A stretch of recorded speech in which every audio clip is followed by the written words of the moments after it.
Welcome to The Deep Dive, the show that takes a stack of your sources, the articles, the research, your own notes, and finds the signal in the noise. Today, for you, we are plunging into a truly groundbreaking work in strategy. The book Blue Ocean Strategy: How to Create Uncontested Market Space and Make the Competition Irrelevant. That's right. You brought us this source, and it's a really seminal piece of work by W. Chan Kim and Renée Mauborgne. They're both distinguished professors at INSEAD, that highly respected international business school. Right, didn't see. And this book came out back in 2005, published by Harvard Business School Press.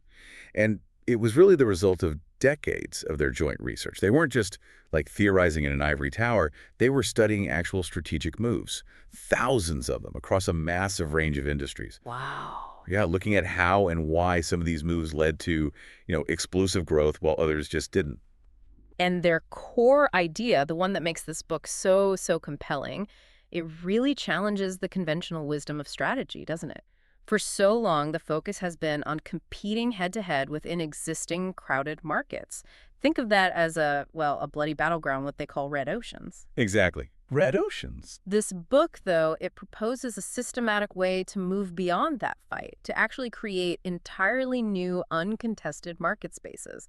These are the blue oceans. Precisely. And they argue that, in our current global landscape where competition is fiercer than ever, where products and services are becoming increasingly commoditized, well, simply trying to outperform rivals within the established rules, it's just getting harder and, frankly, less profitable. Yeah, you see it everywhere. Accelerated price wars, shrinking margins. Yeah. It's a really tough place to be operating. It really is, which means that finding a way to actually make the competition irrelevant, to find growth that isn't just about stealing market share, but about creating entirely new demand, well, that's absolutely critical for companies aiming for sustainable, profitable growth. Right. So our mission in this deep dive, based on the sources you've shared with us, is to unpack the systematic approach Kim and Mauborgne lay out. We're going to dive into the key ideas, the powerful frameworks, the practical tools, and the really vivid real-world examples they use to illustrate how companies find and create these blue oceans. And crucially, we'll explore how you, the listener, can start applying this kind of thinking to your own situation. Exactly. Yeah. How you can use these ideas. Okay, let's unpack this. Where do we start? Well, I think we start where the book starts, with the problem, the reality of those red oceans. Okay, so red oceans, they define them as basically all the industries we see around us today, right? Right. The boundaries are known, the players are established. The rules of competition are pretty much understood. And within these boundaries, companies compete directly, often really aggressively, for market share. They're all trying to capture a bigger piece of the existing pie. And that intense fight is what makes the ocean red. It's a metaphor, obviously, but... Yeah, it paints a picture of a bloody battle. Everyone's grappling for the same customers, driving down prices, maybe pushing up costs in certain areas to try to differentiate. But it's just intense. And the sources you provided, they highlight a key underlying issue driving this intensity. In so many industries today, supply has just completely outstripped demand. That's a huge point. And then you add globalization into the mix. It's flattened markets, removed geographical barriers, made information instantly available everywhere. So those niche markets that might have been safe before, not anymore. Nope. They're exposed to global competition. The traditional buffers are pretty much gone, and there's not much evidence that global demand is growing fast enough to soak up all this extra supply. Right, and the consequences of that are felt across the board. You get accelerated commoditization. Yeah, where products and services that maybe used to be distinct just start looking more and more alike to the buyer. Which inevitably means people start choosing based mainly on price. Exactly. You get into those painful price wars, and naturally, profit margins just shrink and shrink. The book even mentions studies, I think, looking at major American brands over time, showing how much more similar they've become. It almost forces customers into just picking the cheapest option. Which leads them to critique a lot of conventional strategic thinking, doesn't it? Because traditional strategy, the stuff most people learn, often focuses on building a strong, defensible, competitive position within this existing industry structure. Right. Like Porter's generic strategies. You pick one, cost leadership, differentiation, focus passion, but you're still fundamentally playing within the established rules of that red ocean.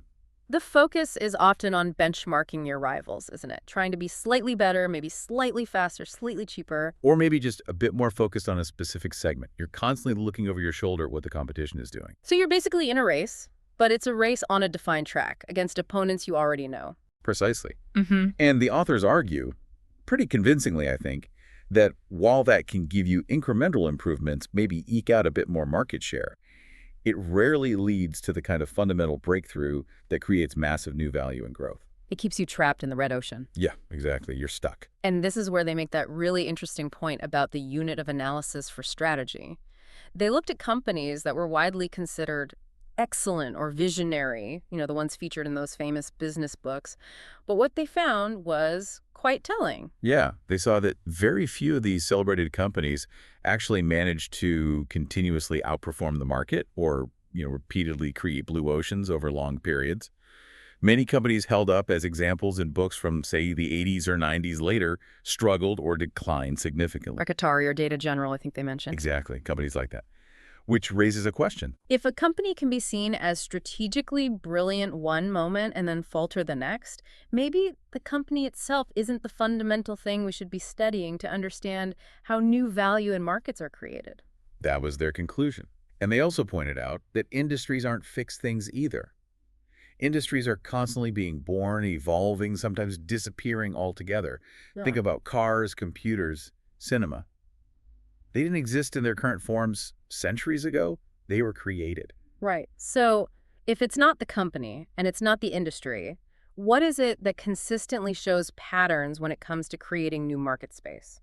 Their research, looking at all those strategic initiatives, led them to pinpoint the strategic move as the right unit of analysis. The strategic move. Yeah, it's defined as the set of managerial actions and decisions involved in creating a major market-creating business offering. It's that specific cluster of things management does that results in unlocking new market space and achieving that kind of profitable growth. Ah. So, by studying these moves, regardless of the specific company or the industry they happened in, they found common patterns and principles for how blue oceans get created. Okay, so the focus shifts from who is inherently great to what specific actions actually lead to this outcome. And the cornerstone of those actions is what they call value innovation, isn't it? It absolutely is. This is the core concept. The authors observed that companies that created blue oceans, they just didn't focus on competing against existing rivals. They weren't benchmarking competitors. They weren't trying to just build a better mousetrap in the traditional sense. They followed a completely different strategic logic. Exactly. Value innovation is the strategic logic that, they argue, makes competition irrelevant. And it achieves this by creating a significant leap in value simultaneously for both the buyers and the company itself. That leap in value is what opens up the new, uncontested market space. So it's more than just being innovative for the sake of innovation, right? Because you can have brilliant technology or a novel idea that just doesn't find a market or doesn't translate into profitable growth. That's a critical distinction. The term value innovation deliberately puts equal emphasis on value for the buyer and innovation in the company's strategy and its business model. Innovation alone, especially if it's purely technology-driven. Well, sometimes that just leads to pioneering efforts that someone else comes along and refines and commercializes more successfully. Yeah, you see that happen. Value innovation makes sure that the innovation is directly tied to utility for the buyer, delivered at a price the mass of potential buyers can actually access, and built on a cost structure that allows for profitable growth for the company. It ties it all together. And this is where they powerfully challenge that traditional strategic assumption, the idea that there's a fundamental trade-off between creating higher value for customers, differentiation, and reducing costs. Conventional thinking says you generally have to choose one or the other. Value innovation fundamentally breaks that trade-off. You pursue differentiation and low cost simultaneously. How? That sounds like the Holy Grail. Well, the key is how you achieve this. You reduce costs by systematically eliminating and reducing the factors that the industry currently competes on, things that might be taken for granted or maybe even overserved. Okay, cut things out. And then you lift buyer value by raising certain elements well above the industry standard and, crucially, by creating entirely new elements that the industry has never offered before. Raise and create. Exactly. And as a result, because you're offering superior value, often at a lower or maybe comparable price point than existing alternatives, you attract a mass market. And the resulting high sales volumes and scale can lead to economies of scale, which then further drive down costs over time. It creates a kind of virtuous cycle. That simultaneous pursuit of differentiation and low cost, that's the core insight of value innovation. And the classic example they use to illustrate this is Cirque du Soleil. It's a perfect case study. The thing about the traditional circus industry back in the 1980s, it was a quintessential red ocean. You had Barnum and Bailey, Ringling Bros, lots of smaller companies, all competing really intensely. Yeah, fighting for a declining audience, mostly kids and families. Right. And their whole model relied heavily on extensive star performers, famous clowns or acrobats, and these costly animal acts, which were also facing increasing public criticism and regulatory heat. So rising costs, falling demand, not a good place. Definitely not. So Cirque du Soleil came in, but they weren't trying to be a better traditional circus. They aimed to create something fundamentally different. Okay, so thinking about their framework, what did they target with the eliminate and reduce actions? They made some really bold cuts. They completely eliminated animal shows. Gone. Not only costly, but a major point of contention for some audiences. They eliminated traditional aisle concession sales. Yeah. Peanuts, popcorn that just didn't fit the new, more sophisticated vision. They significantly reduced their reliance on star performers. Their artists are incredibly talented, obviously, but the show is the star, not individual household names. And they reduced the number of show arenas they used, focusing on a limited number of unique, high-quality venues like that iconic Big Top experience they perfected. So big cuts on traditional cost drivers. What about the other side? What did they raise and create to lift buyer value? Well, they raised the whole concept of the unique venue, comfortable, purpose-built. They dramatically raised the artistic quality and sophistication of the performance itself, drawing inspiration from theater, from opera, from ballet. Right, making it much more adult-oriented. Exactly.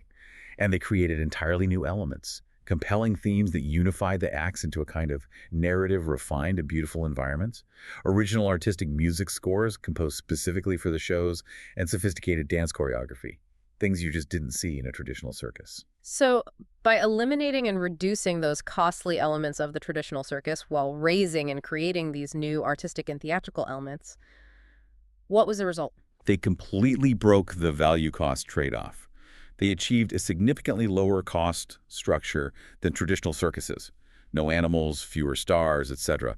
But at the same time, they created a performance experience with much higher artistic and intellectual value. And that appealed to a whole new market segment. Totally. Adults, couples, corporate clients, people who might have been put off by the traditional circus or maybe just didn't see value in it anymore. They weren't really competing with Barnum and Bailey anymore. They were competing with a night out at the theater or the opera or a concert. They created a blue ocean by attracting this mass of non-customers to the traditional circus. They offered differentiation and lower costs simultaneously. Yeah. That's value innovation right there. Exactly. It's a fantastic illustration. That example really makes the concept so clear. So if value innovation is the strategic logic, how do companies systematically find these opportunities and actually formulate the strategy? The book provides some powerful analytical tools for this, doesn't it? It does. And one of the foundational tools, really a starting point for visualizing the competitive landscape, is the strategy canvas. This is the visual framework you mentioned. Yes, it's a powerful diagnostic tool, but also an action framework. Think of it like a graph that maps out the competitive dynamics of an industry.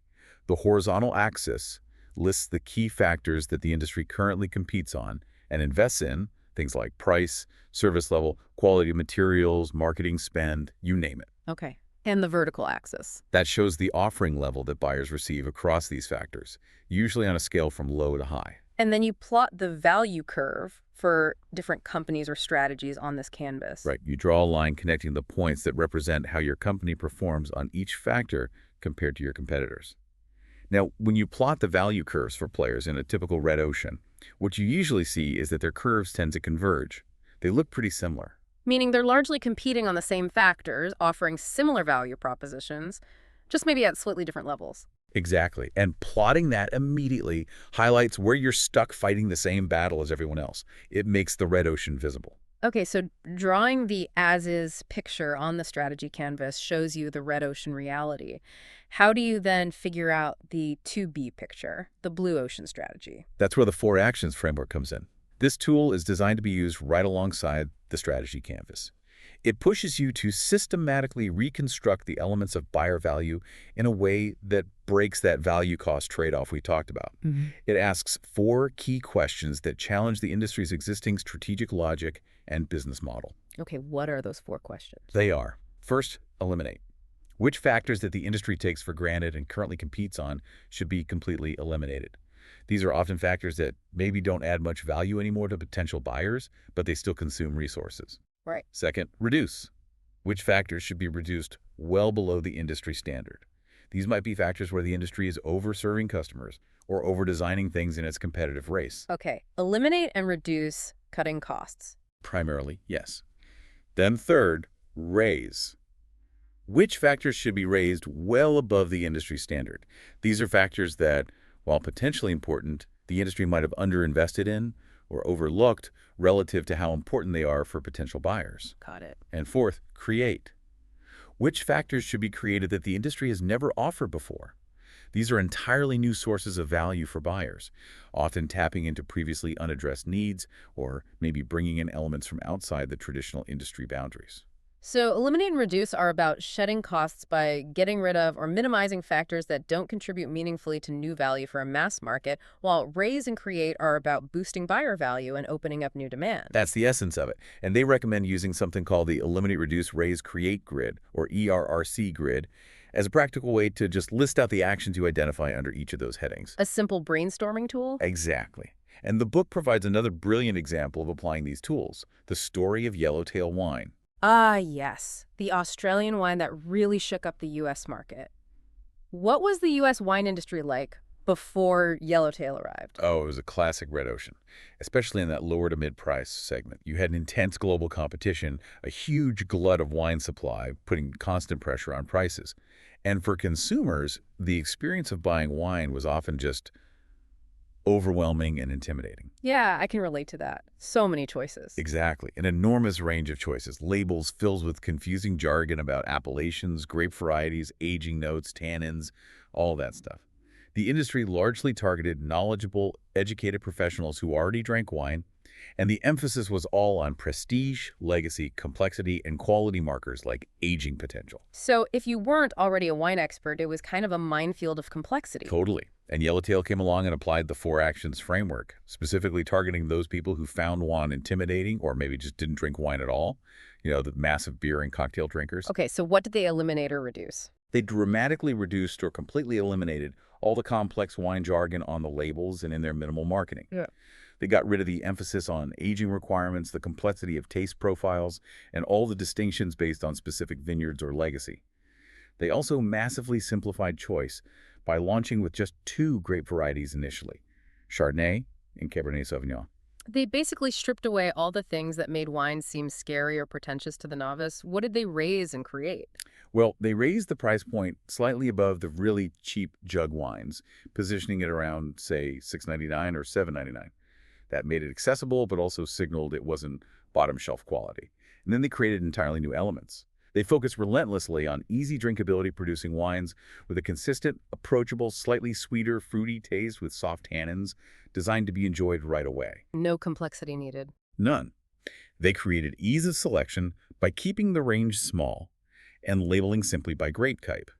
They created a sense of fun and adventure with that distinctive kangaroo icon and the bright, non-traditional colors and bottle shape. And they created an invitation to everyday wine drinking, positioning it not just for special occasions, but as a simple, enjoyable social drink accessible to everyone. So if you were to plot Yellowtail on the strategy canvas compared to traditional wineries, its value curve would look completely different. Absolutely.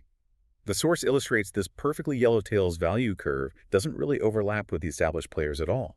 It's focused on just a few factors, it diverges significantly from the industry norm, and it has a clear, compelling tagline, something like, a fun and simple wine to be enjoyed every day. They weren't trying to compete on complexity or legacy, they competed on approachability, simplicity, and fun. And the impact was massive, wasn't it? They didn't just take market share from other wineries. No, they brought in a huge number of non-wine drinkers. People who previously only drank beer or cocktails or maybe soft drinks. They actually grew the entire wine market itself. They achieved incredible sales volumes incredibly quickly with almost no traditional marketing spend, completely bypassing decades-old competitors. It's a brilliant illustration of how value innovation, guided by the strategy canvas and the four actions framework, can redefine an industry and create massive new demand by focusing on those previously overlooked non-customers. Absolutely. That systematic approach is key. It's not just waiting for a lightning bolt of genius. Right. But where do you even begin looking for these kinds of opportunities? The book provides a structured way to search beyond your current industry boundaries, the 6 paths framework for reconstructing market boundaries. Yes, this framework is designed to help reduce that search risk. The uncertainty and randomness often associated with trying to find new market space. It provides 6 systematic paths to explore where blue oceans might be hiding, often outside the familiar confines of your current industry. Okay, let's walk through these paths. Path number 1. Path 1. Look across alternative industries. This path suggests looking at products or services that perform the same fundamental function or serve the same basic purpose as yours, but have very different physical forms or delivery methods.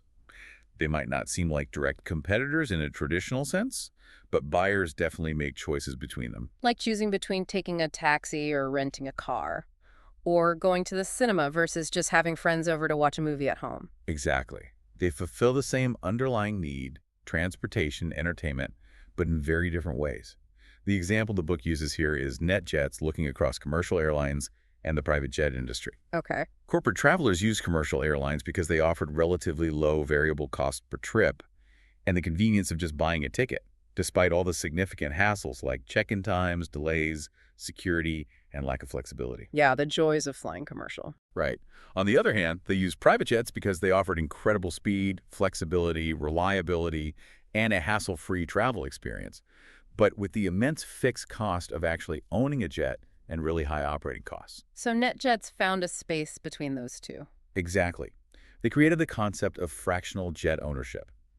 This offered the core benefits of private jet travel: the speed, the flexibility, the hassle-free experience, the privacy, the prestige, but with a much lower fixed cost because you only owned a fraction of a jet instead of the whole thing.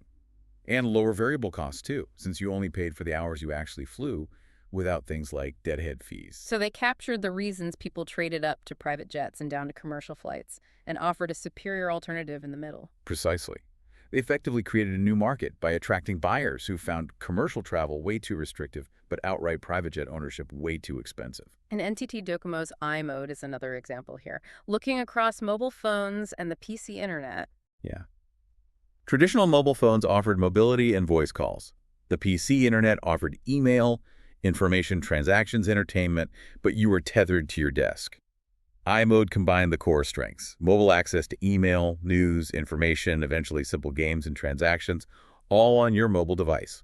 They provided superior utility by offering mobility for internet functions priced accessibly and create a huge mass market for mobile data services that wasn't really being served well by either of the alternatives alone. Okay, that makes sense. Moving on, path number 2. Path 2. Look across strategic groups within industries. So within most industries, you find these clusters of companies that pursue similar strategies, often targeting specific price or performance segments. Think of the auto industry. You've got the luxury car segment, the economy segment, the sports car segment, SUV segment, etc. These are strategic groups. And customers often trade up or down between these groups. That's the insight. You need to look at the factors that cause someone to move from, say, the economy segment to the luxury segment, or maybe vice versa. Why do they make those trade-offs? Okay. Curve's Fitness Centers is a great example here. They created a blue ocean by looking across traditional health clubs and home exercise programs. Women often traded up to traditional health clubs for the collective energy, the motivation, access to varied equipment and classes, despite the high cost, the time commitment, and often feeling intimidated by the environment or, the super fit members. Yeah, the gym intimidation factor. Right. Or they use home exercise programs for lower costs, time saving, and privacy, but often struggled with motivation and consistency. So Kurz figured out how to eliminate the intimidating parts of traditional gyms. Exactly. They eliminated the elaborate, intimidating equipment rooms, the swimming pools, the saunas, the big fancy locker rooms. They replaced them with simple exercise circuits and basic changing areas. They drastically reduced the workout time to just 30 minutes. 30 minutes, wow. Yeah, and they created a non-threatening, fun, and supportive women-only environment with staff providing coaching and encouragement. Crucially, they kept the cost low, much closer to that of home exercise programs, maybe just a few dollars a day. So, by understanding the trade-offs women were making, And eliminating the big barriers of traditional gyms, cost, time, intimidation, while keeping the motivation of a group environment, they tapped into this huge market of women who are basically non-customers of traditional gyms. Right. They weren't really competing for existing gym members. They were attracting the mass of women who wanted to exercise but were put off by the existing options. They offered a focused, accessible, and unintimidating solution at a price point that made it a really easy decision. Okay, path number 3. Path 3. Look across the chain of buyers. In many industries, there's a whole chain of buyers who influence or are involved in the purchase decision, but these different groups often have different priorities. You might have the purchaser, the one who actually pays, the user, the one who physically uses the product or service, and maybe an influencer, someone who recommends or advocates for it. And industries often tend to target just one of these groups, overlooking the others. Very often, yes. And focusing on a different group in that chain can reveal completely unmet needs. The classic example the book uses is Bloomberg terminals in the financial industry. Right. The industry traditionally focused almost entirely on the purchaser, typically the IT manager or the procurement department within financial firms. Their priorities were things like technical specifications, cost effectiveness, managing the equipment lifecycle. Standard corporate purchasing concern. Exactly. But Michael Bloomberg shifted the focus completely to the user, the traders, and the financial analysts who actually sat in front of the terminal all day long. And what did he learn by focusing specifically on them? He gained this incredibly deep understanding of their daily work, their need for incredibly fast real-time data, powerful analytical tools, instant access to breaking news. But he also understood their lives around the work, the incredibly long hours, the high stress, the almost total lack of personal time while they were at the office. Which led him to add those seemingly unrelated features like shopping or travel booking. Exactly. Because he understood the user's needs comprehensively. Not just the functional requirement for financial data, he created a system that offered best-in-class financial data and analytical capability, and included these complementary services, shopping, travel booking, news headlines, even restaurant guides that made their extremely long workdays slightly more bearable and maybe even productive during downtime. That's clever. By creating immense value for the actual users, he essentially empowered them to demand the Bloomberg terminal, shifting the purchasing influence within the firm and driving demand directly from the user side, not just the IT department. Fascinating how changing the focus from who buys to who uses can reveal such different opportunities. Okay, what about path 4? Path 4. Look across complementary product and service offerings. This path encourages you to think about the total solution that buyers are actually seeking when they use your product or service. What happens before, during, and after the use of your core offering? What other products or services are consumed alongside yours, even if they're technically outside your industry? Like the movie theater example. Again, the experience of seeing a movie is impacted by finding a babysitter, getting parking, having dinner beforehand. Right. And few movie theaters traditionally thought about solving those complementary hassles as part of their business. The source uses the example of MBI North American Bus Industries in the U.S. municipal bus industry. Okay, the bus company. Yeah. The industry traditionally competed incredibly intensely on the upfront purchase price of the bus. That was the primary focus for municipal procurement departments trying to stretch tight budgets. Makes sense. But NAI looked beyond just the initial purchase price. They looked at the total cost of ownership for the municipality over the entire lifespan of the bus. This included things like maintenance costs, fuel consumption, repair time, downtime, even environmental regulations and emissions compliance. They realized that while their buses might have a higher initial price tag than traditional steel buses, they could dramatically reduce the costs after the purchase. How did they manage to achieve those ongoing savings? Well, they built their buses with fiberglass bodies instead of traditional steel. This made the buses much lighter, which significantly reduced fuel consumption, a huge ongoing cost for municipalities. Fiberglass also doesn't rust, which drastically cut down on maintenance costs related to corrosion, especially in harsh climates. And if a section of the fiberglass body was damaged, you could replace just that panel relatively easily, rather than needing extensive bodywork like you would with steel. This reduced repair time and cost significantly. So they focus on the complementary costs associated with actually using and maintaining the bus over its whole life cycle, not just buying it initially. Exactly. By identifying and addressing those high complementary costs and inconveniences in the traditional model, maintenance, fuel, repair time, NEB, created a unique value proposition based on dramatically lower life cycle costs. They also offered environmental benefits due to lower fuel use. This tapped into a crucial need that the rest of the industry, focused purely on the lowest initial purchase price, was completely overlooking. That's smart. Okay, path 5. Path 5. Look across functional emotional appeal to buyers. Industries often compete predominantly on one of two dimensions. Either functional appeal, think price, utility, quantifiable performance, or emotional appeal, branding, image, feeling, aspiration. This path suggests questioning that accepted orientation. Can you add emotional appeal to a primarily functional industry? Or conversely, can you strip down an overly emotional industry to its functional core? Like Swatch making watches into a fun fashion accessory, Yeah. or the Body Shop making cosmetics seem more functional and ethical. Exactly, those kinds of moves. Yeah. Swatch took a purely functional, low-cost product, a watch that just tells time, and injected massive emotional appeal by making it a fun, colorful, collectible fashion statement. The Body Shop did the opposite. They took a highly emotional industry, cosmetics, which was often sold with high-fashion branding and aspirational imagery, and stripped away many of those emotional layers, focusing instead on functional, ethically sourced ingredients and practical utility. The source also highlights Cemex in Mexico again. The cement company shifting appeal. Yes. Cement is perhaps the definition of a functional commodity product. It's just gray powder used for building. But Cemex looked at the latent demand among low-income communities in Mexico. People wanted to improve their homes, build additions, but they often couldn't afford to buy cement in the bulk quantities traditionally sold.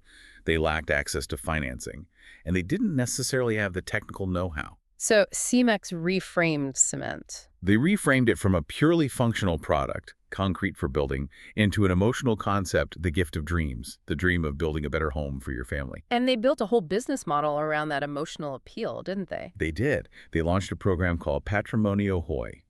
It offered cement through a community-based model, providing microfinancing options that cleverly leveraged informal savings networks common in Mexico, known as tandas. They also provided technical assistance and reliable delivery of small quantities of cement as needed. So they addressed the practical hurdles, financial, knowledge, logistics, but framed it emotionally. Exactly. They made the purchase of cement accessible and tied it directly to the powerful emotional desire for a better home, a better life. This unlocked immense new demand from a segment that the traditional cement industry, focused on bulk sales to large construction companies, had completely ignored. They turned a commodity into a means to an aspirational end. Taking a basic commodity and giving it real emotional meaning, backed by a practical delivery model that's pretty powerful. Okay, the final path. Path 6. Path 6. Look Yeah. across time. Yeah. Industries are constantly influenced by external trends, right? Whether they're technological shifts, regulatory changes, or broad social movements. The key here, according to the book, is not to just react passively to every little trend that comes along, but to identify the decisive trends, the ones that have a clear trajectory, are likely to have a significant and irreversible impact, and whose future direction is reasonably predictable. Then you figure out how these trends will change what buyers value and how that impacts your potential business model. So it's about anticipating how a major trend will affect buyer needs and proactively creating a strategy to meet that future need, rather than just waiting for it to happen. Exactly. It's about proactively shaping your strategy in anticipation of a predictable future evolution of the market. Apple's iTunes is a prime example here. The decisive trend was clearly the exponential rise of digital music consumption, driven by the internet and MP3 technology. Right, Napster and all that. Exactly. And alongside that trend was the widespread frustration with the existing models. Illegal downloading was easy but legally dubious and often unreliable, while buying full physical albums just to get one or two songs you actually wanted felt like poor value for money. And Apple capitalized on that by creating a legal, easy-to-use platform that aligned perfectly with that new digital reality. Right. The iTunes Music Store offered a legal, simple way to buy individual songs at a low impulse buy price, 99 cents. It directly addressed the major frustrations with both illegal downloading and the old album model. They anticipated how the trend would change buyer value people wanting individual songs digitally, easily. And they built a platform and an ecosystem, especially with the iPod, to capitalize on it. They fundamentally changed the music distribution industry by riding that wave proactively. And Cisco Systems anticipating the data explosion is another example. Yes. Cisco anticipated the decisive trend of massive growth in demand for high-speed data exchange, particularly the emerging challenge of connecting disparate computer networks that use different protocols. They looked ahead and saw this incompatibility and the sheer volume of traffic becoming a major bottleneck for businesses and the internet itself. So they essentially created the core infrastructure needed to solve that impending future problem. Exactly. By creating routers and switches that could efficiently connect different types of networks and handle massive volumes of data, they positioned themselves right at the core of this predictable and powerful trend. They basically enabled the growth of the internet and enterprise networks while simultaneously creating a huge new market space for high-performance networking hardware. Those 6 paths provide a really systematic way to break free from conventional thinking and scout for opportunities in new market space. But finding the idea is really just the first step, isn't it? You have to formulate it into a clear strategy, and the book puts a strong emphasis on visualization for this part. Yes, absolutely. Focus on the big picture, not the numbers, is a core principle they advocate for in formulating the Blue Ocean strategy. The authors argue that traditional strategy processes, which often involve incredibly complex spreadsheets, dense reports, hundreds of pages, well, they can sometimes inadvertently keep companies trapped in incremental thinking, stuck within the red ocean. They can obscure the woods for the trees. Yeah, analysis paralysis. Kind of. So they propose a much more visual approach, centered around drawing and refining the strategy canvas. Using that graph again. Exactly. It's a four-step process designed to shift the focus from number-crunching documents to a clear, shared, visual understanding of both the current competitive landscape and the proposed future state.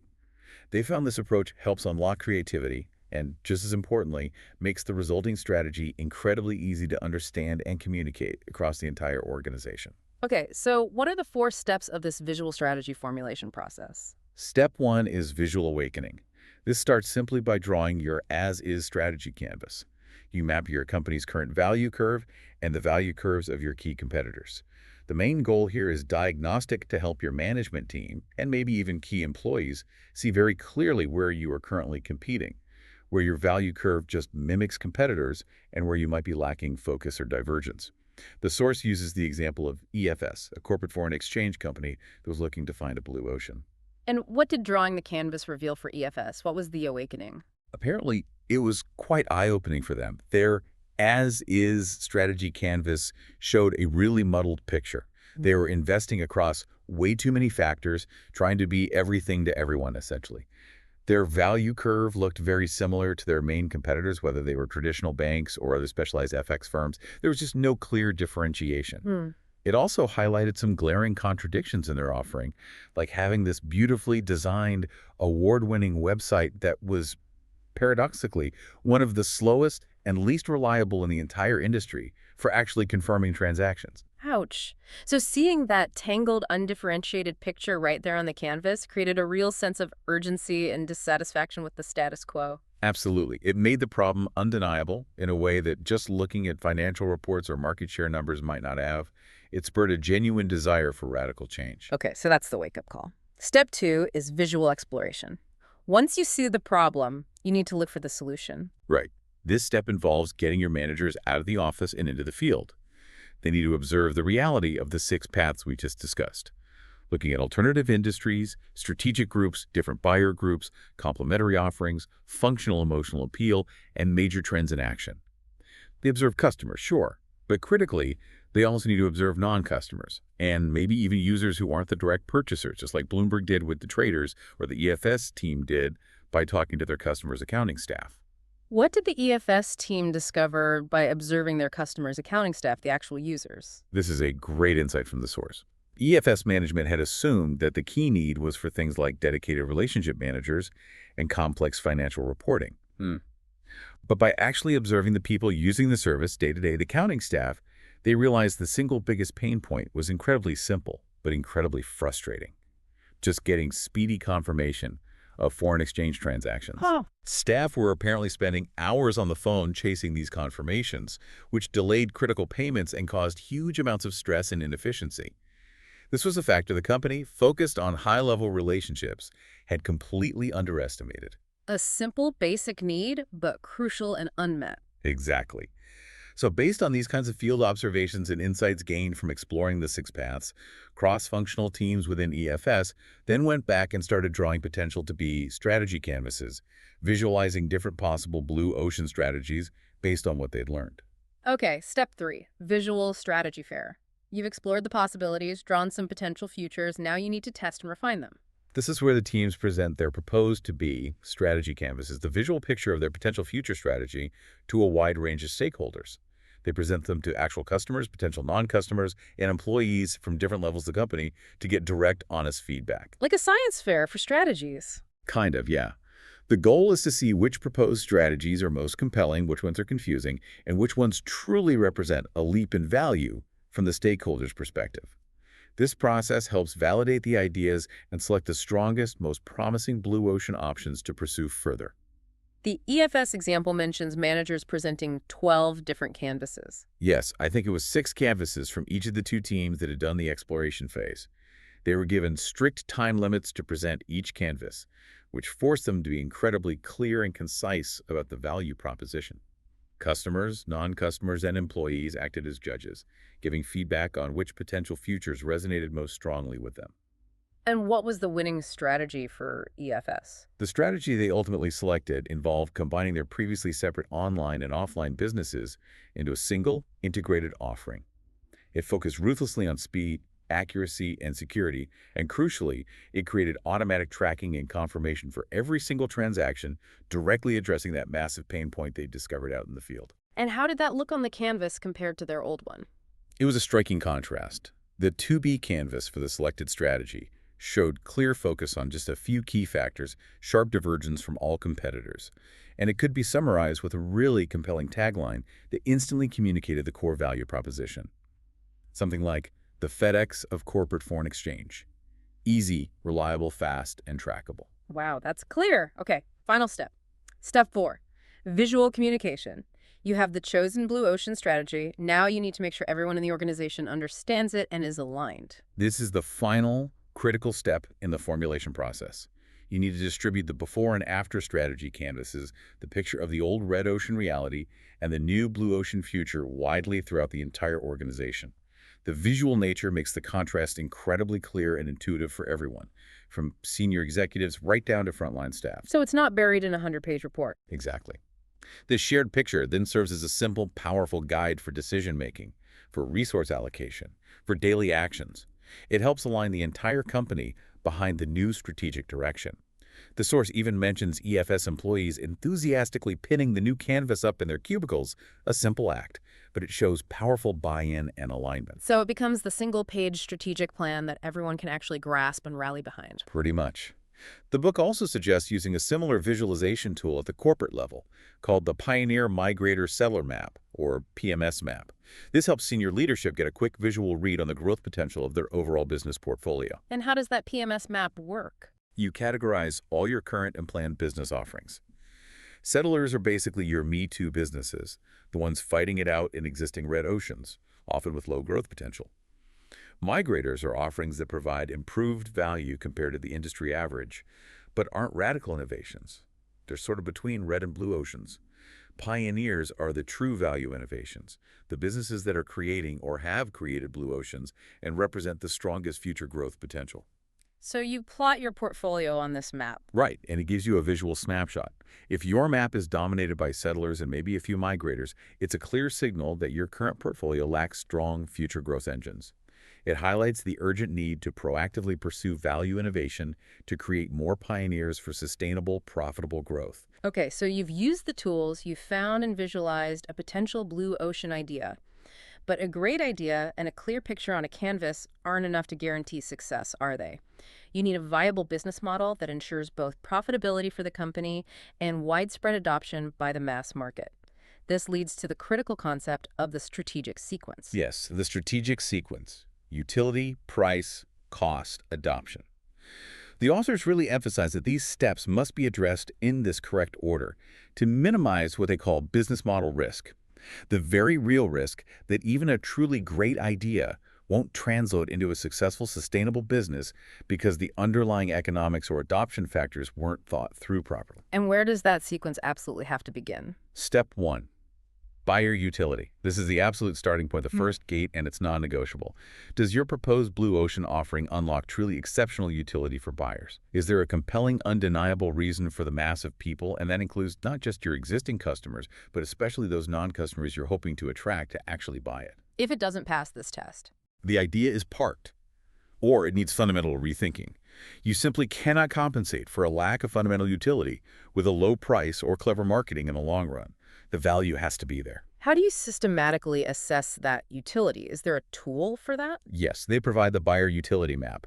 It's basically a matrix that combines the 6 stages of the typical buyer experience cycle: purchase, delivery, use, supplements, like accessories or related services, maintenance, and disposal, with 6 utility levers that companies can pull to create value for buyers. Those levers are customer productivity, simplicity, convenience, risk reduction, fun and image, and environmental friendliness. Okay, so you map your idea against this grid. Right. By mapping existing offerings and your proposed blue ocean idea across this 36 space matrix, you can systematically identify where existing offerings might be blocking utility for buyers, creating pain points, and, more importantly, where your idea creates new or significantly enhanced utility, particularly for those non-customers you're targeting. Like mapping the experience of owning a traditional car before the Ford Model T came along. Exactly. Before the Model T, cars were incredibly expensive, unreliable, difficult to maintain, and really only usable on good paved roads. The Model T directly addressed major blocks in the use phase. It was rugged enough for the terrible unpaved roads common back then, and the maintenance phase, it was designed to be simple, reliable, and standardized, making repairs much easier and cheaper. And the sources mention examples like the Philips CDI or the Motorola Iridium satellite phone system as products that failed this utility test early on. Yes, they're cited as examples of products with fascinating technology, but they ultimately didn't offer a compelling leap in utility that the mass market truly needed or wanted at that point in time, especially given their complexity or cost. They failed the first, most critical hurdle. Okay, so assuming your idea does offer exceptional utility, you move to step 2. Step 2, price. Right. Your price must be set at a level that is accessible to the mass of target buyers you aim to reach. You're not just trying to price competitively against your existing rivals in the red ocean. You're trying to attract those non-customers and maybe convert demand from completely different alternatives. To figure this out, they suggest using the price corridor of the mass tool. The price corridor of the mass, how does that work? You identify this corridor by looking at the prices of products and services that serve the same fundamental function or objective as your offering, but might have very different forms, essentially, the alternatives we discussed back in Path 1. Look across alternative industries. You look at what the mass of buyers are currently paying for those alternatives. This helps you identify an upper, middle, and lower price band within which the mass of target buyers are accustomed to paying for a solution to that underlying need. Your blue ocean offering's strategic price needs to fall somewhere within this corridor. And where exactly you position yourself within that corridor depends on how easy your idea is for others to copy. Correct. If your offering has strong protection against imitation, maybe through patents, unique capabilities, or significant network effects, or scale economies that make it difficult or costly for competitors to copy you quickly, then you might be able to price towards the upper end of that corridor. Okay. But if your idea is relatively easy to imitate, you probably need to price closer to the mid-level, or maybe even lower within the corridor. The goal then is to earn rapid reputation and market leadership, attract a large volume of buyers quickly, partly through attractive pricing and word of mouth, and deter potential free riders who might try to copy your idea immediately if they see you charging a high premium. Like the Ford Model T again. Exactly. Revolutionary as it was, Ford priced the Model T dramatically lower than existing alternative automobiles, making it closer in price to horse-drawn carriages, precisely to make it accessible to the masses and build scale quickly. And NTT Docomo's iMode priced its data services in what they called a non-reflection zone, so cheap that users didn't hesitate or think twice before downloading content, which was absolutely key to driving mass adoption and usage patterns early on. Okay, so you set the strategic price first. based on the mass market's willingness to pay for alternatives. That leads to step 3, cost. Exactly. This is where strategic pricing, setting the price based on the market first, directly leads to target costing. You start with your strategic price the mass market will accept, and then you subtract your desired profit margin to arrive at your target cost. The challenge then becomes figuring out how to actually produce and deliver your offering at or below that specific target cost. This is the complete opposite of traditional cost-plus pricing, where you figure out your costs first and then add a margin to get the price. So the market price dictates the cost goal, not the other way around. That's a big shift. How do you actually hit that target cost, especially if it's ambitious? The book identifies 3 primary levers you can pull to achieve this. First, streamlining operations and pursuing cost innovations. This involves making potentially radical changes to the way you design, manufacture, or deliver your offering, specifically to dramatically cut costs. Swatch is a great example again. They radically simplify the internal design of a watch, reducing the number of parts from maybe 150 down to just 51. They use new materials like plastic and innovative manufacturing techniques like ultrasonic welding to slash assembly labor costs to almost zero. Okay, streamline and innovate on cost. What's the second lever? Partnering. Collaborating strategically with other companies to leverage their existing expertise, assets, or scale can help you achieve your target cost without needing massive internal investment or reinventing the wheel. SAP, for instance, when launching its enterprise software, partnered with companies like Oracle for the underlying database technology, and with consulting firms like Accenture for global sales and implementation support. This gave them access to world-class capabilities quickly and much more cost-effectively than trying to build it all themselves. Makes sense, like IKEA partnering extensively with suppliers globally. Exactly. To produce its flat-pack furniture at incredibly low costs by leveraging their partners' scale and specialized manufacturing capabilities. Okay. And the third lever, if streamlining and partnering aren't enough, Pricing innovation. Sometimes, even after aggressively streamlining your own operations and exploring potential partnerships, you still can't quite hit the target cost you need within the industry's existing business and pricing model. In this case, you might need to fundamentally change the pricing model itself. The example given is Blockbuster video rental back in the day. how did they change the pricing model? Before Blockbuster, video stores typically bought videotapes from studios for outright sale at very high prices, maybe $80 or more per tape. This meant rental prices had to be relatively high, or availability was limited. Blockbuster changed the model entirely by striking deals with studios to buy tapes at a much lower upfront price, say $65, but giving the studios a share of the rental revenue. This allowed Blockbuster to charge much lower rental fees to customers just a few dollars. This pricing innovation made video rentals accessible to the mass market and allowed Blockbuster to operate profitably based on huge rental volume. Okay, so you've systematically figured out if there's exceptional utility for the mass market, the price the mass market will pay, and how to make it at a target cost that allows for profit. That seems comprehensive. What's the final step? Step 4, adoption. This is crucial and unfortunately often overlooked or addressed too late. Even if you have a brilliant idea with great utility, an accessible price, and a viable cost structure, your blue ocean strategy can still fail miserably if there are significant hurdles to adoption. These hurdles can be internal employees, managers resistant to the change, or external partners, distributors, the public, maybe even regulators. You need to proactively identify and address these potential adoption hurdles before you launch. Internal resistance makes total sense. People might feel threatened by changes to their roles, their power base, or just comfortable routines. Absolutely. The book contrasts the experiences of Merrill Lynch and Morgan Stanley when they were dealing with the disruptive rise of the internet and online trading. Merrill Lynch initially resisted the change and struggled internally, facing significant resistance from its powerful traditional brokers. Morgan Stanley, in contrast, proactively engaged its brokers in open discussions about the challenges and opportunities the internet presented and how the company planned to adapt, which helped build trust and buy-in for the necessary changes. So engaging stakeholders early is key. It's essential. To overcome adoption hurdles, the book stresses the need to engage key stakeholders, employees, partners, even influential customers, or the public in open discussion before the launch. You need to explain why the new strategy is necessary, discuss its merits and potential ramifications honestly, and clearly articulate how potential concerns will be addressed. This builds trust and preemptively minimizes resistance. Like SAP engaging its consulting partners early on about the ASO implementation methodology to make sure their interests were aligned. Or Intel running the famous Intel Inside campaign to educate the public about the importance of microprocessors, creating pull-through demand. Exactly. Those are great examples. And NTT Docomo didn't just create the iMode service, they actively partnered with handset manufacturers to ensure devices were available and easy to use from the start. And they partnered extensively with content providers, even handling the billing for them initially, to ensure there was compelling content available on the platform from day one. They proactively addressed potential adoption hurdles from key external partners whose cooperation was essential.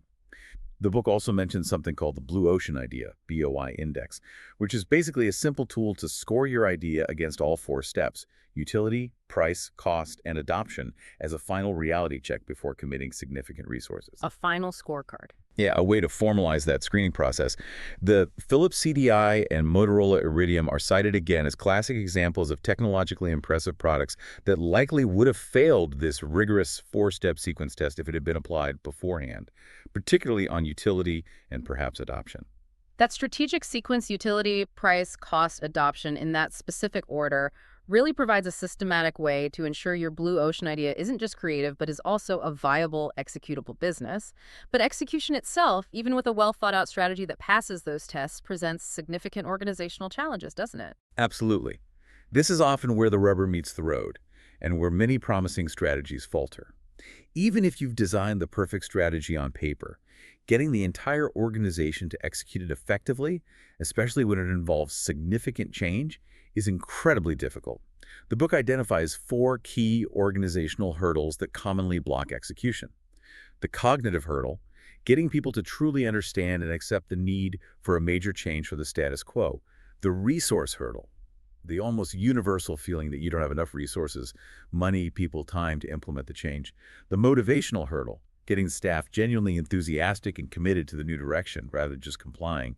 And the political hurdle, dealing with powerful internal vested interests who will inevitably resist the change because it threatens them. Cognitive, resource, motivational, political, that covers a lot of ground. How do they suggest overcoming these? They introduce a powerful concept called tipping point leadership. Tipping point leadership, like Malcolm Gladwell's tipping point. Exactly that idea, applied to organizational change. It's based on the insight that to tip the whole organization towards a new direction, you don't necessarily need to get every single person on board simultaneously or address every single detail across the board, which is often impossible or takes too long. Instead, you can achieve rapid, low-cost change by focusing disproportionately on influencing the extremes, the key people, the most impactful acts, and the activities that have widespread influence. It's about creating an epidemic of change by focusing your efforts strategically. Okay, so how does that apply to the cognitive hurdle, getting people to wake up and see the need for change? Well, traditional methods like presenting reports and statistics are often abstract and uninspiring. People can easily discount them, argue with the data, or just not feel the urgency. Tipping point leadership says you need to make people see the problem firsthand, to experience the worst reality directly and viscerally. The powerful example used in the book is Bill Bratton when he took over as head of the New York City Transit Police in the early 1990s. Right, the subways were a mess then. They felt like an electric sewer, as he put it. Even though official crime statistics were relatively low, they were plagued by visible disorder. Graffiti everywhere, aggressive begging, widespread fare evasion, a general sense of fear and anarchy. So what did Bratton do? He didn't just show charts. No. Instead of arguing with his management team using statistics, he made all his top and little brass ride the subway, day and night, all lines. He forced them to experience the pervasive sense of chaos and fear that ordinary riders felt every single day. This direct, visceral experience was shocking and undeniable. It tipped their cognitive hurdle, their acceptance of the problem's severity, far faster and more effectively than any chart or presentation ever could have. Makes sense. Experiencing is believing. Exactly. Similarly, the book suggests instead of just relying on customer satisfaction surveys, go out and meet your most disgruntled customers face-to-face. Let managers hear the complaints directly. The source mentions how Boston Police District 4 managers met directly with business owners to truly understand the reality of a perceived crime surge that wasn't showing up clearly in the official statistics. That direct input created the cognitive shift. Okay, what about the resource hurdle, that common feeling of, we don't have enough money or people to do this?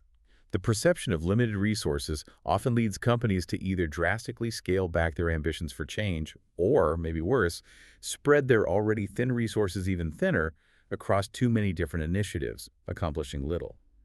Tipping Point leadership counters this by focusing resources intensely on the hotspots, those activities or areas that have the highest potential positive impact on performance, and, just as importantly, identifying the cold spots activities that consume significant resources but yield very little impact in shifting resources away from them. And Bratton used this in the subways, too. Absolutely. In the subway system, he identified arresting minor quality-of-life offenders like graffiti taggers and fare evaders as a critical hotspot.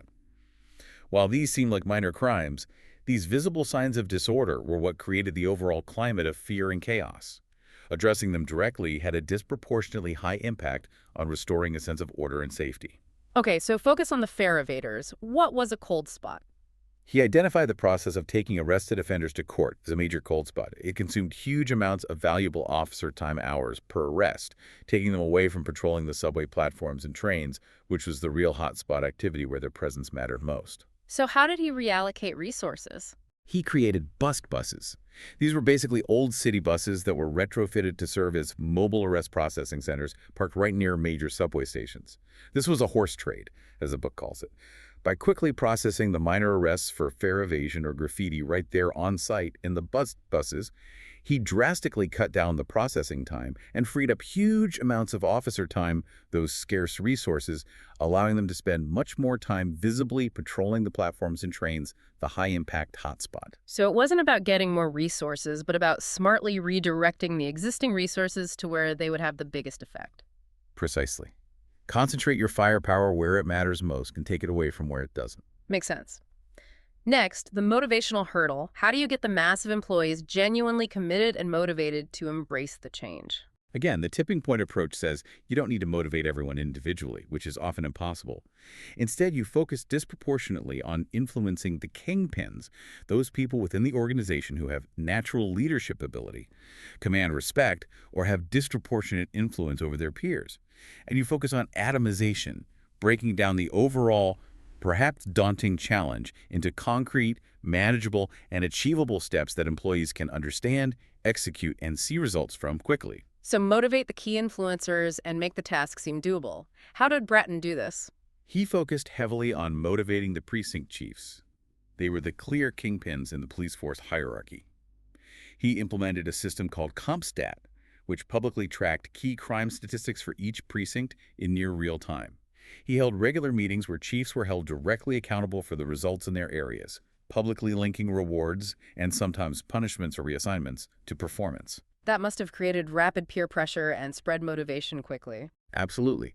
By publicly comparing results, celebrating successes, and demanding accountability from the kingpins, he leveraged their influence and natural peer dynamics to drive motivation down through the ranks very effectively.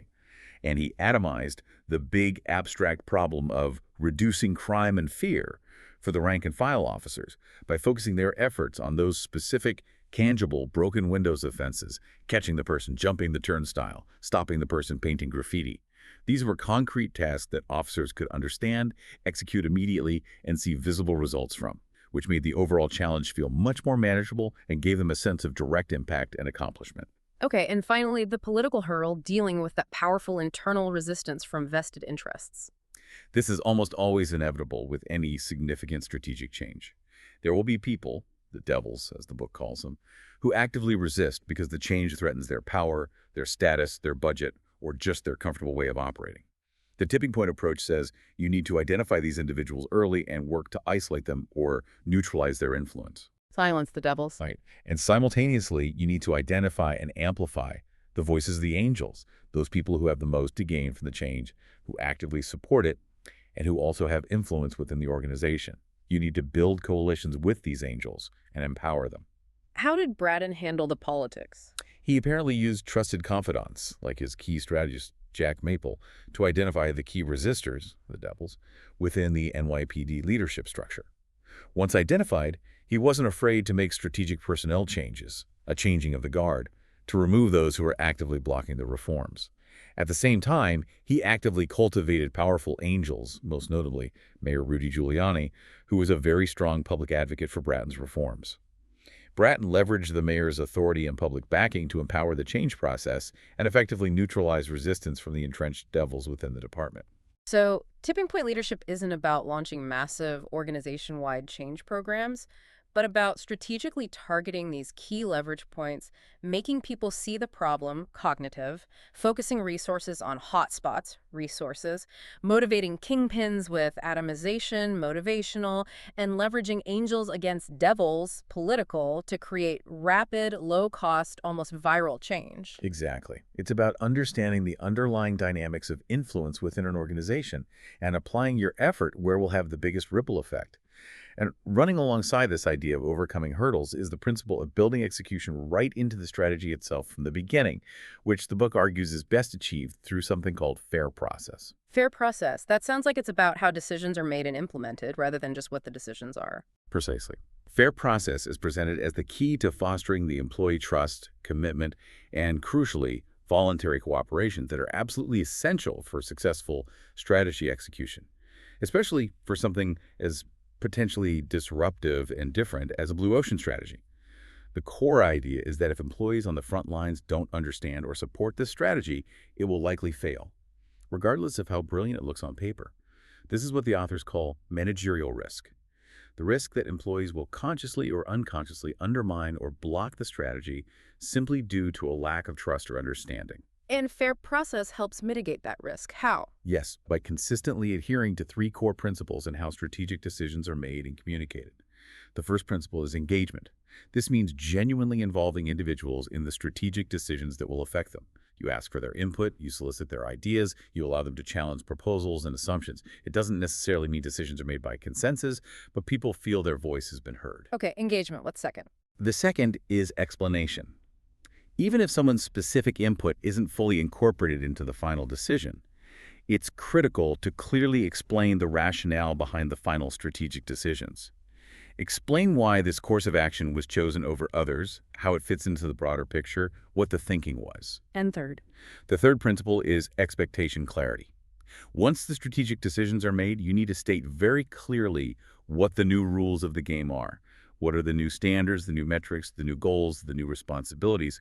People need to know exactly what is expected of them and how they will be measured in the new environment. The source gives a really clear example comparing two manufacturing plants, Chester and High Park, both converting to cellular manufacturing. Yes, it's a powerful contrast. At the Chester plant, management hired outside consultants who designed the new layout and process entirely on their own, behind closed doors. The plan was then basically imposed on the workers with minimal explanation or opportunity for input. There was widespread confusion, fear about potential job losses, and just a general lack of understanding or buy-in regarding the changes. This fundamentally unfair process led to deep resentment, resistance, even subtle sabotage, and ultimately the complete failure of the new system.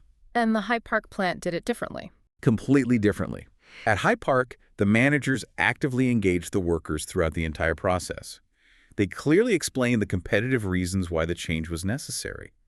They involved the workers in brainstorming ideas for the new cell layouts. They listened carefully to their concerns and suggestions, and they clearly explained the new roles, metrics, and expectations well in advance. Even when some of the final decisions weren't exactly what every single worker might have proposed, because they felt genuinely engaged in the process and the rationale was explained clearly, they trusted the process and the leadership. And the result? This fair process fostered trust and commitment, and it led to the successful and even enthusiastic execution of the new cellular manufacturing system. The workers felt ownership. So fair process isn't just about being nice or democratic for its own sake. It's a highly practical tool for building the necessary trust and commitment that you absolutely need for effective execution, especially during times of change. Exactly. The authors frame it as building essential intangible capital, the trust, the commitment, and the voluntary cooperation of your people.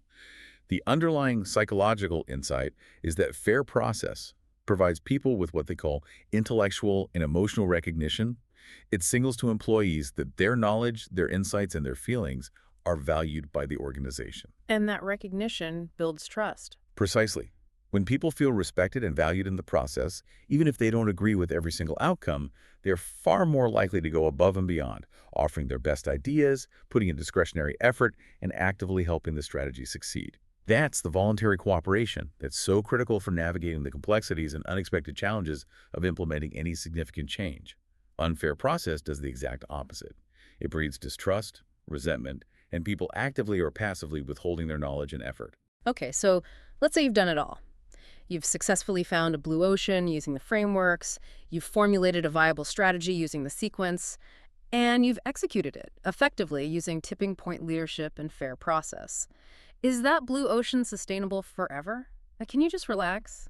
Unfortunately, no. Blue oceans, by their nature, are not static. A successful one, by definition, creates immense value and inevitably attracts attention. Eventually, imitators will come knocking. However, the good news, according to the research, is that blue oceans often enjoy a surprisingly significant lead time before serious, effective imitation actually occurs. Why is imitation often so difficult or slow, at least initially? The book identifies several common barriers to imitation. First, the underlying value innovation logic often just doesn't make sense to competitors who are stuck in their conventional red ocean mindset and constrained by their existing brand image. They might not even see the blue ocean strategy as a threat initially, or they might dismiss it as a niche that won't last. They don't get it. Pretty much. Second, sometimes the first mover creates a kind of natural monopoly simply because the market can only realistically support one dominant player, especially early on, thinking eBay for online options in the beginning. Third, patents or other legal permits can obviously provide a period of protection. Right. Fourth, the pioneer's early success often leads to high volumes and rapid achievement of economies of scale and learning curve effects, giving them a significant cost advantage that later imitators find incredibly difficult to match. Fifth, network externalities can kick in where the value of the service increases for everyone as more people use it, making it very hard for rivals to compete once the pioneer reaches critical mass. Like social media platforms. Exactly. And finally, imitating a true blue ocean strategy often requires significant and painful political, operational, and cultural changes within established competitor companies. These kinds of deep changes are notoriously hard to pull off quickly or effectively. All these factors combine to often give the blue ocean creator a substantial head start. So these barriers act as significant speed bumps, maybe even high walls for a while, but they're not usually permanent roadblocks. So when should a company that successfully created a blue ocean start thinking about creating its next one? The advice in the book is essentially to swim as far as possible in your current blue ocean. You should work to maximize your scale, expand your reach, build strong brand loyalty, and continuously improve and innovate within that space. Become a moving target, making it even harder and less attractive for potential imitators to catch up. Become so dominant and efficient that imitation looks incredibly difficult and costly. Okay, exploit the current ocean fully. Right. However, you need to constantly monitor the competitive landscape. Keep an eye on your strategy canvas. When you start to see competitors' value curves beginning to converge with yours again, as they eventually adapt or new entrants appear with similar models, that's the signal.